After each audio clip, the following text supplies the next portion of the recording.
Many galaxies across the universe are forming stars.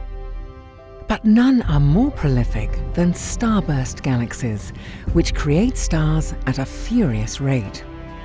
Now, astronomers have used Hubble to explore some of the smallest and most numerous of these starburst galaxies, from a time when most of the stars in the universe were formed. These are the star-bursting dwarf galaxies of the early universe, and they are even more crucial than we imagined.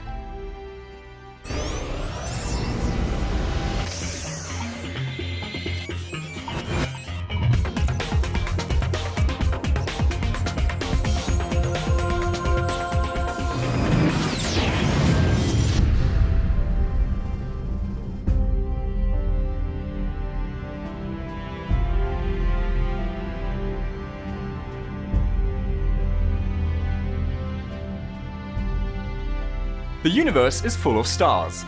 But where did they all come from? Well, they formed inside dense gas clouds in galaxies. And this is a process we can actually see going on right now, both in our own galaxy, the Milky Way, as well as in many other nearby galaxies. We can even measure how many new stars are being formed per year. Now let's assume that, on average, all galaxies have been forming stars at their current rate throughout the history of the universe. In that case, we would expect far fewer stars in the universe today than we can actually observe. Now that means that galaxies must have been producing stars in the past at a much higher rate than today. And indeed, when we look at very distant galaxies in the early universe, we can see that they're forming stars at about 10 times the rate than today's galaxies.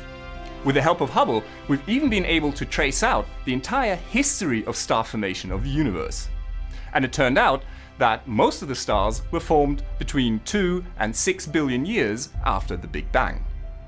So, we pretty much know when the stars formed. In this episode, we'll explore the where and how. Do galaxies form stars gradually and continuously over their lifetime? Or in sudden and short-lived bursts? And does the size of a galaxy dictate the number of stars it forms? Astronomers have looked at galaxies in the universe's youth in the hope of answering these questions. The most studied galaxies are the most massive and brightest, because they are the easiest to observe. What they found was that the star formation in these huge galaxies can account for a good fraction of the stars we see today. But we cannot get the full picture by only looking at these giant galaxies. We need to look at galaxies of all sizes. Astronomers have now used Hubble to study some dwarf galaxies in the early universe. These are the lower mass siblings of the giant galaxies that were studied earlier. Now these dwarfs are faint and small, and hence they're quite difficult to study when looking halfway across the observable universe. But it turns out they were well worth finding, because some of these dwarfs are putting on quite a show. About a third of these dwarfs were forming stars so quickly that they could actually double their entire mass of stars in only 150 million years. This is only a tiny fraction of their age, and is in fact incredibly quick, given that for most normal galaxies to double their stellar mass would take billions of years. Clearly, these dwarfs will not be able to sustain their incredibly high star formation rate for very long. They must be experiencing a short-lived burst of star formation. But the sheer number of dwarf galaxies throughout the universe means that this rampant starburst activity translates to a staggering number of stars. So how did they do it? How could the astronomers measure the star formation activity in these very faint dwarf galaxies? Well, they used Hubble's highly sensitive Wide Field Camera 3 in its GRISM spectroscopy mode. A GRISM is a combination of a grating and a prism, and it splits up the light of a galaxy into its constituent colors, producing a spectrum. The point is that this is done extremely efficiently, losing hardly any photons in the process and covering many galaxies in a single observation.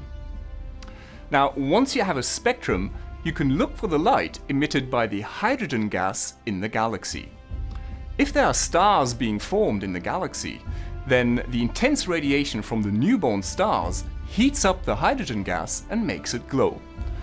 Importantly though, all of the light from the hydrogen gas is emitted only in a small number of very narrow and bright emission lines. And these are much easier to detect than the faint light from the stars themselves. And the beauty is that the amount of light in just one of these lines tells you exactly how much star formation is going on in the galaxy.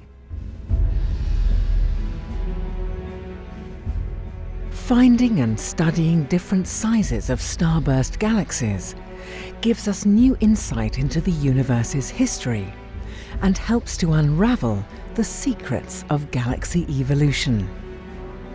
At the moment, we cannot be sure what processes make these dwarf galaxies form stars so actively. In principle, a starburst can be triggered by a number of different events in a galaxy's recent past. For example, this could be a merger, or just a tidal interaction with another galaxy, or a shockwave from a supernova. For our sample of starbursting dwarf galaxies in the early universe, we just don't know yet what triggered them. All we know for now is that you don't have to be large to pack a star-forming punch. This is Dr. J, signing off for the Hubblecast. Once again, nature has surprised us beyond our wildest imagination.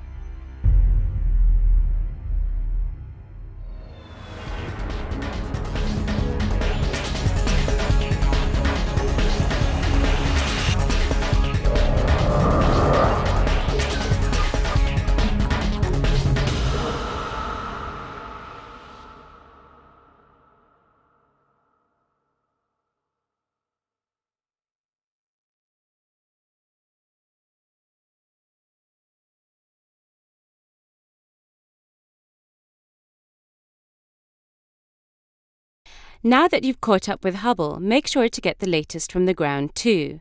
The ESA Cast highlights the best of the European Southern Observatory and its powerful telescopes that observe from high in the Chilean Andes, at the Southern Hemisphere's best-known sites for astronomical observations.